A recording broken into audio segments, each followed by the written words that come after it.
நூறாண்டு பழமை வாய்ந்த ராஜகோபுரத்தை அசைக்க இருக்கும் மெட்ரோ பணி. அதிர்ச்சியில் ரத்தின விநாயகர் துர்க்கை அம்மன் பக்தர்கள்.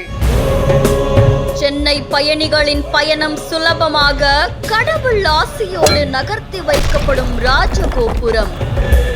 சென்னை 1000 விளக்கு பகுதியில் அமைய இருக்கக்கூடிய மெட்ரோவுடைய 2ஆம் கட்ட பணிக்காக பழமை வாய்ந்த கோவில்கள்ல ஒன்றான ராஜகோபுரத்தை 5 மீட்டர் தூரம் நகர்த்தி பணிகள் முடிஞ்சதுக்கு அப்புறமா மறுபடியும் அதே இடத்துல கும்பாபிஷேகம் நடத்தணும் அப்படின்னு சொல்லி உயர் நீதிமன்ற நீதிபதிகள் உத்தரவிட்டிருக்காங்களாம்.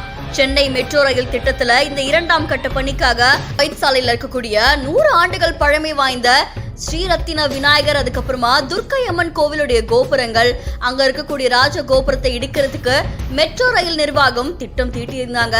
இதுக்கு எதிர்ப்பு தெரிவிச்சு ஆலயம் காப்போர் கூட்டமைப்புடைய தலைவரா இருக்கக்கூடிய மயிலாப்பூரை சேர்ந்த PR ரமணன் அப்படின்றவரு உயர் நீதிமன்றத்துல வழக்கு தொடர்ந்திருந்தாங்க. இந்த வழக்கு விசாரிச்ச நீதிபதிகள் உயர் நீதிமன்ற உத்தரவின்படி கோவிலுக்குள்ளும் கோபுரங்களுக்கும் எந்த சேதமும் இல்லாம மெட்ரோ பணிகளை நிறைவேற்ற முடியுமா அப்படின்னு சொல்லி உயர் நீதிமன்ற நீதிபதி நேர்ல கள ஆய்வு மேற்கொண்டு நீதிமன்றத்துல சமர்ப்பிச்சிருக்காங்க.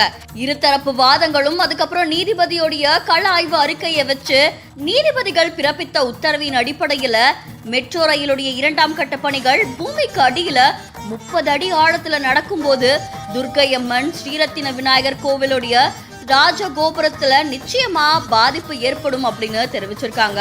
அது மட்டும் இல்லாம ராஜகோபுரத்தை நவீன தொழில்நுட்பங்களின் உதவியோட 5 மீட்டர் தூரத்துக்கு உள்புறமா நகர்த்தி வச்சுட்டு பணிகள் முடிஞ்சதுக்கு அப்புறமா அதே இடத்துல மறுபடியும் அமைக்கணும் அப்படின்னு தெரிவிச்சிருக்காங்க.